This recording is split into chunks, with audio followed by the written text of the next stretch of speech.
Hello student, this is Aishwarya Sharma. हम पढ़ रहे हैं क्लास 7th का विषय गणित और उसमें हमारा टॉपिक चल रहा था ठोस आकारों का चित्रण। ठीक है, तो अब हम जो है आज हम करेंगे अभ्यास 15.4।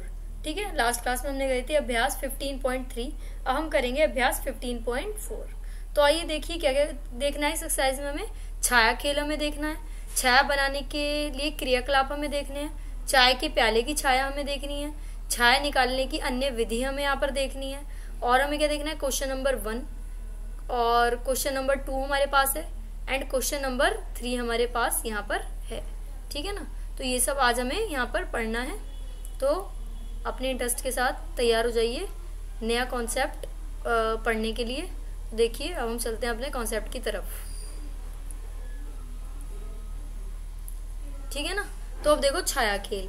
अब छाया खेल क्या है ये हमारा छाया खेल की अगर हम बात करें तो देखो यह समझने के लिए कि किस प्रकार त्रिविमीय वस्तुओं को द्विविमीय आकारों के रूप में देखा जा सकता है, छायाएं इनके अच्छे या सुंदर उदाहरण हैं।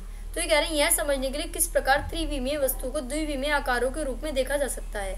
त्रिविमीय यानी कि 3D चीजों को कैसे हम 2D में देख सकते हैं के रूप में देखा जा सकता है। छाया अनेक अच्छे और सुंदर उदाहरण है। ठीक है, यह एक प्रकार का मनोरंजन है जिसमें सुस्पष्ट ठोस आकृतियों को एक प्रकाश में स्रोत के सामने रखकर उनके गतिमान प्रतिबिंबों के भ्रम उत्पन्न किए जाते हैं।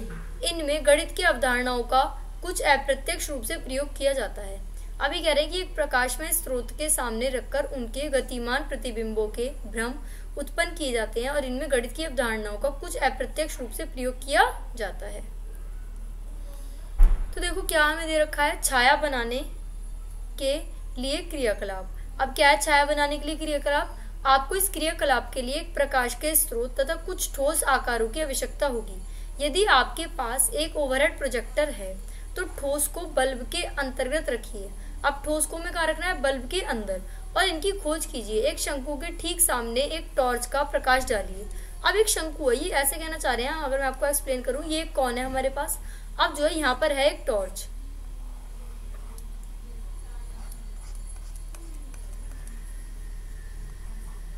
ठीक है, ये टॉर्च हमारे पास है यहाँ अगर हम बात करें। ठीक है, तो अब इस टॉर्च में ये कह रहे हैं हमसे कि अगर जब हम इसका प्रकाश इसके ऊपर डालेंगे तो जब यहाँ पर जो इसकी आकृति बनेगी वो कुछ इस तरीके से हमें दिखाई देगी बनी हुई। ठीक है ना, कुछ टेढ़ी आकृति दिखाई देती है कुछ इस तरीके से। अभी कह रहे हैं कि यह पर्दे पर किस प्रकार की छाया दर्शाता है। ठोस तीनों विमाओं वाला है, यह उसकी छाया की कितनी विमाएं हैं? एक शंकु की आकृति की 2 विमाएं होंगी। इस प्रकार किसी भी त्रिविमीय ठोस को प्रकाश स्रोत के सामने रखा जाता है तो उसकी छाया केवल 2 विमीय हो जाएगी। आपको समझ आया? अब हमें क्या करना है, शंकु ही नहीं हम कुछ और भी ले सकते हैं। जैसे हमने लिया है घनाभ। अब एक घनाभ को हम टॉर्च के जस्ट सामने रखेंगे तो हमें खाली यह है घनाभ। अगर यहाँ हम बात करें, देखो सपोज करो यहाँ ये घनाभ हमें दे रखा है, घन ये हमें दिया हुआ है। ठीक है ना, तो हम यहाँ जब इसे देखेंगे तो हमें बस यही शेप दिखाई देगी इसकी। तो ये तो हमारी 2D हो गई और ये हमारी क्या थी? ये हमारी 3D थी। ऐसे ही इसमें क्या है, इसमें जो हमें दिखेगा, इसमें हमें दिखेगा खाली एक सिंगल शेप हमें दिख रही है। तो ये क्या होगा? ये तो 3D है हमारी और ये है 2D। तो इस तरीके से हमने देखा कि 3D शेप को कैसे हम 2D शेप में देख सकते हैं और किस तरीके से उसकी कितनी विमाएं होंगी। इन्होंने 2D का मतलब यहाँ पे 2 विमाएं ही बोला है, यानी कि 2 डायमेंशनल। अब देखिए चाय के प्याले की छाया। अब चाय के प्याले की छाया हम देखेंगे। यह एक ऐसा खेल है जिसमें संभवतः आप पहले ही कर चुके होंगे। एक वृत्ताकार चाय के प्याले को खुले में रख दीजिए। चाय के प्याले को आपने खुले में रख दिया। इसकी छाया सुबह, दोपहर और शाम के समय देखते हैं। सुबह के समय हम देखते हैं कि प्याले की छाया सबसे बड़े आकार की होगी। दोपहर के समय हम देखते हैं जब सूर्य ठीक प्याले के ऊपर होगा तो हमें प्याले की छाया दिखाई नहीं देगी। इस प्रकार हम शाम के समय भी सुबह की तरह छाया का आकार बड़ा देखेंगे। देखो कैसे, अगर हम बात करें कि ये कप हमारे पास है, ठीक है, ये कप कुछ इस तरीके से हमारे सामने है। तो जब ये कप हमें दिया हुआ है तो जब सन हमारा इधर से आएगा तो इसकी छाया यहाँ पड़ रही है तो वो छाया बिल्कुल हमें बड़ी दिखाई देगी। जब सन यहाँ होगा हमारा तो भी हमें छाया क्या दिखाई देगी? तो भी हमें छाया बड़ी ही दिखाई देगी। पर जब सन यहाँ होगा ठीक है। तो अब क्या होगा, अब इसकी छाया हमें दिखाई नहीं देगी, क्यों? क्योंकि ये इसके ऊपर ही पड़ा है, तो छाया नीचे की तरफ ही आएगी, तो जो हमें दिखेगी नहीं। पर यहाँ से हम देखेंगे तो छाया यहाँ बनती हुई दिखेगी, यहाँ से देखोगे तो छाया यहाँ बनती हुई दिखेगी, पर यहाँ से देखोगे तो छाया बनती हुई नहीं दिखेगी। आप इसे भी अच्छे से एक्सपेरिमेंट करके देखो तो आपको अच्छे से इसके समझ आएगा। ओके, अब देखो छाया निकालने की अन्य विधि क्या है। एक तीसरी विधि यह है कि इसके विभिन्न दृश्य देखने के लिए इसे कुछ विशेष कोणों से देखा जाए। विभिन्न दृश्य देखने के लिए इसे कुछ विशेष कोणों से देखा जाए। कोई भी व्यक्ति किसी वस्तु को उसके सामने से या उसकी एक और पार्श्व से या ऊपर से देख सकता है। कैसे देख सकता है? तो सामने से या एक और पार्श्व से या उसके ऊपर से देख सकता है। प्रत्येक बार उसे एक विभिन्न दृश्य मिलेगा। उदाहरण के लिए भवन को विभिन्न कोणों से देखने से अलग अलग चित्र सामने आते हैं। ठीक है, एक बिल्डिंग को जब हम अलग अलग एंगल से देखेंगे तो हमें अलग अलग उसके जो पिक्चर हैं वो हमें दिखेंगी। तो छाया निकालने की एक अन्य विधि भी हमारे पास हो गई। एक क्या थी? एक थी एंगल के अकॉर्डिंग देखना। दूसरी क्या थी? दूसरी थी सूरज के अकॉर्डिंग हमने देखा। तीसरी में हमने क्या करा? हमने ऑब्जेक्ट के थ्रू देखा, किसी यानी कि टॉर्च के थ्रू। ठीक है, मानव निर्मित वस्तु के थ्रू। तो 3 विधियां हमारी कंप्लीट हुई। अब देखो बात करते हैं क्वेश्चन नंबर 1 की। अब इसमें कह रहे हैं कि निम्नलिखित ठोसों के ठीक ऊपर एक जलता हुआ बल्ब रखा गया है। प्रत्येक स्थिति में प्राप्त छाया के आकार का नाम बताइए। इस छाया का एक रफ चित्र बनाने का प्रयास कीजिए। पहले आप प्रयोग करने का प्रयास करें और फिर उत्तर दें। ठीक है, तो इन्होंने बोला कि अब ये बॉल, ये क्या हमें दे रखा है? ये हमें दे रखा है बेलन। ठीक है, यानी कि सिलेंडर। और ये हमें दे रखी है बुक। तो एक बेलनाकार पाइप है, एक पुस्तक है और एक गेंद है। ओके, अब इसमें भी हमने एक बल्ब इसके ऊपर टांग दिया, ये रहा। और इसमें भी हमने एक बल्ब ये यहाँ रखा और यहाँ पे भी इसमें हमने एक बल्ब यहाँ पर रख दिया। ठीक है, ठीक इसके ऊपर। तो अब देखो ये बल्ब लेकिन जला हुआ होना चाहिए। ठीक है, अब क्या है? एक गेंद, एक बेलनाकार पाइप और एक पुस्तक। तो देखो अब ये जो एक गेंद है, गेंद में हमने क्या देखा? गेंद में हमने देखा कि छाया का जो नाम है वो वृत्त कहलाएगा। ठीक है, वैसे गेंद क्या होती है? 3D होती है, पर जो सर्कल होता है, सर्कल हमारा 2D होता है। ठीक है ना? ओके, अब देखो एक बेलनाकार पाइप है। अब एक बेलनाकार पाइप जो है था उसकी छाया में इस तरीके से दिखाई दी। तो ये तो खाली रेक्टेंगल शेप की हमें दिख रही है, तो एक रेखा हमें खाली दिखी, तो ये तो 2D ही होती है। अब देखो एक पुस्तक है, पुस्तक खाली हमें इस टाइप की दिख रही है, तो ये हमें आयत की तरह दिख रही है। आयत मतलब रेक्टेंगल। तो इसमें खाली लेंथ है और ब्रेथ है, तो इसका मतलब ये भी हमारा हो गया 2D। ठीक है, तो इस तरीके से हमें एक आयत दिख रही है। अगर बुक की बात करें तो बुक तो हमारी क्या होती है? बुक हमारी होती है क्यूबॉइड शेप में।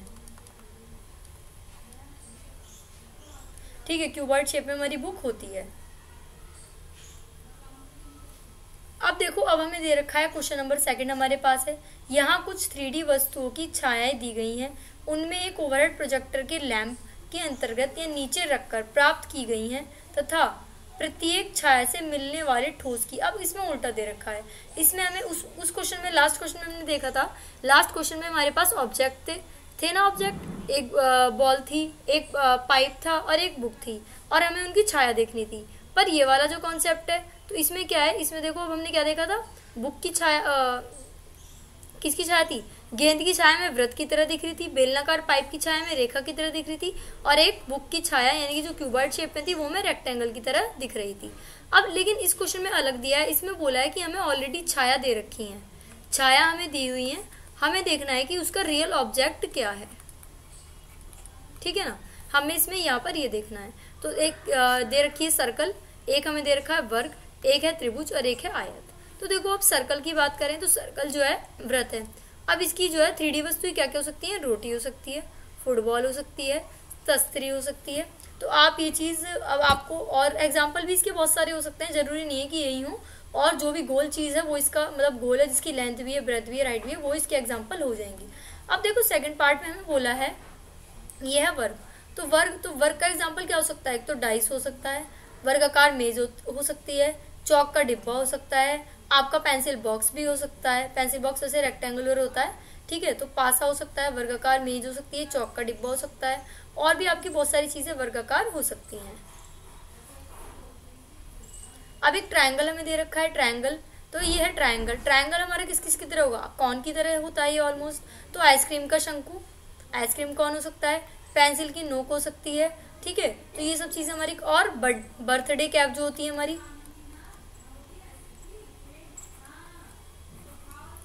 ठीक है, बर्थडे कैप ऐसी हो सकती है हमारी, और भी बहुत सारे एग्जाम्पल है, इसलिए हमने यहाँ पर लिख दिया है आदि, यानी कि एक्सेट्रा।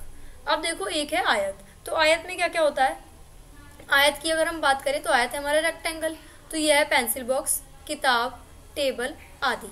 तो पेंसिल बॉक्स, किताब और टेबल है हमारे पास। तो पेंसिल बॉक्स, किताब और टेबल की अगर हम बात करें तो क्या बैठेगा पेंसिल बॉक्स का। पेंसिल बॉक्स वही होता है हमारा रेक्टेंगुलर क्यूबॉइड शेप में होता है, ऐसे ही बुक, ऐसे ही टेबल। ओके, तो अब देखिए क्वेश्चन नंबर 3 हमारे पास है, जांच कीजिए कि क्या ये कथन सत्य हैं। देखो इसके पार्ट दे रखे हैं हमें, पार्ट 1 पार्ट 2। तो पार्ट 1 में हमारे पास है एक घन एक आयत के आकार की छाया दे सकता है। अब देखो मैं बात करती हूँ, यहाँ बनाती हूँ मैं घन।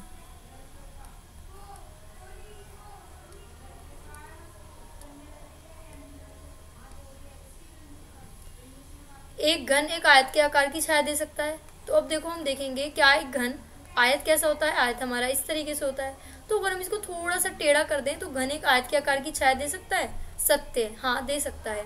अब हम बात करते हैं एक घन। अब एक घन है, ये फिर से घन बनाते हैं।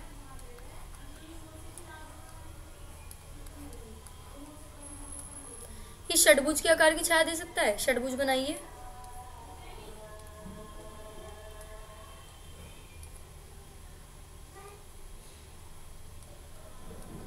वन, टू, थ्री, फोर, 5, 6, 6 इसकी भुजाएं है ना, तो क्या दे सकता है ये षटभुज के आकार की छाया? नहीं। क्यों? क्योंकि जब इसमें इतनी भुजाएं ही नहीं है तो ये छाया कैसे दे देगा इसके आकार की, ठीक है ना। So what did we learn today, हमने क्या सीखा इस चैप्टर में। हमने सीखा कि कैसे कोई घन किसी के आकार की छाया दे सकता है या नहीं दे सकता है। एक हमने सीखा था कि जैसे हमारा ये घन है, घन के ऊपर अगर हम घन रखते हैं तो उसकी लेंथ में चेंज नहीं होगा, नो चेंज, ठीक है। ब्रेथ में उसकी चेंज नहीं होगा, ये भी नो चेंज, और हाइट में उसकी चेंज हो जाएगा, तो ये हो जाएगा यस। अब जो है अगर हम बराबर में रखते हैं किसी चीज को, तो बराबर में जब हम रखते हैं तो ऐसे उसकी लेंथ में तो चेंज हो जाएगा, लेंथ में चेंज होगा, पर ब्रेथ में और नो चेंज, और हाइट में भी क्या हो जाएगा, हाइट में भी होगा हमारा नो चेंज। और अगर हम बात करें, और हमने क्या सीखा था इस चैप्टर में, हमने सीखा था देखो कि हमने यहाँ सीखा कि अगर एक गेंद है तो वो किसकी तरह छाया देगी, वो देगी किसकी तरह, एक वृत्त की तरह। बेलनाकार पाइप देगा एक रेखा की तरह, और पुस्तक हमारी जो देगी वो देगी आयत की तरह। ये सब हमने इस चैप्टर में आज यहाँ पर सीखा। तो देखो अगर मैं आपको बात करूं कि अगर एक शंकु है, ठीक है, एक ट्रायंगल है, ट्रायंगल एक छाया है, तो उसकी रियल छाया, उसका रियल ऑब्जेक्ट क्या होगा, ट्रायंगल का रियल ऑब्जेक्ट क्या होगा। तो ट्रायंगल का रियल ऑब्जेक्ट जो होगा वो कोन होगा।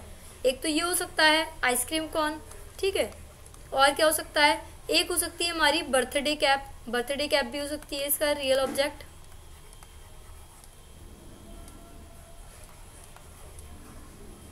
ठीक है। और अगर हम बात करें कि एक रेक्टेंगल की, तो एक रेक्टेंगल जो होगा उसका रियल ऑब्जेक्ट क्या होगा, रेक्टेंगल का रियल ऑब्जेक्ट हो सकता है क्यूबॉइड। क्यूबॉइड किस तरीके से बनता है कुछ,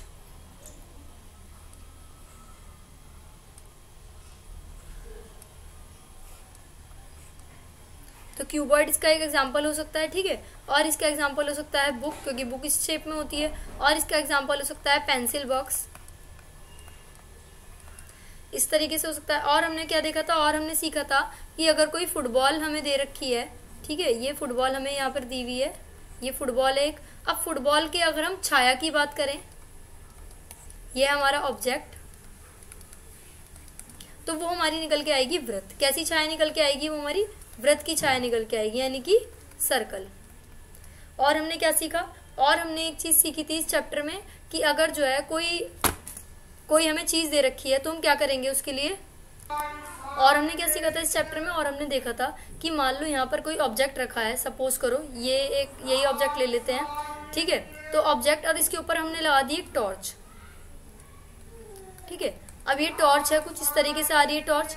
तो अब देखो अगर टॉर्च इसके ऊपर हम टॉर्च डालते हैं तो यहाँ से जो आकृति आएगी वो कोई छाया इसकी नहीं आएगी। क्या नहीं आएगी, कोई भी छाया उसकी नहीं आएगी। पर अगर हम यहाँ से देखते हैं कोई चीज, तो उसकी छाया यहाँ हमें दिखेगी, और यहाँ से हम टॉर्च मारते हैं तो उसकी छाया हमें यहाँ पर दिखेगी। तो इस तरीके से ये एग्जाम्पल मैंने आपको बताया था कि आपको सन की तरीके से भी एग्जाम्पल करके देखना है कि अगर आप सुबह सुबह जो है सन हमारे सामने होता है तो सुबह सुबह आप कैसे लेंगे अपनी छाया देखना, या फिर किसी ऑब्जेक्ट की छाया देखना। फिर अगर आप दोपहर की बात करो तो दोपहर में सन हमारे बिल्कुल जस्ट ऊपर होता है, यानी कि सर के ऊपर हम उसे कहते हैं, ठीक है, तो ऑन हेड, तो उसमें कोई छाया नहीं आएगी। और अगर आप देखेंगे आप शाम के टाइम, तो शाम के टाइम भी सन हमारे बैक में होता है। जब सन हमारे बैक साइड में होता है तो हम क्या करेंगे, जब उससे उसकी छाया हम देखेंगे तो वो छाया भी हमें कहीं ना कहीं बड़ी दिखाई देगी, ठीक है। तो इस तरीके से आप कुछ इंटरेस्टिंग फैक्ट, आप कुछ इंटरेस्टिंग एक्सपेरिमेंट आप करके देख सकते हैं। तो ये चैप्टर आपको इजीली समझ आ जाएगा कुछ, क्योंकि इस चैप्टर में कुछ खास नहीं है, बस हमें प्रैक्टिकल नॉलेज होनी चाहिए। तो हम मिलते हैं नेक्स्ट क्लास में, तब तक के लिए थैंक यू।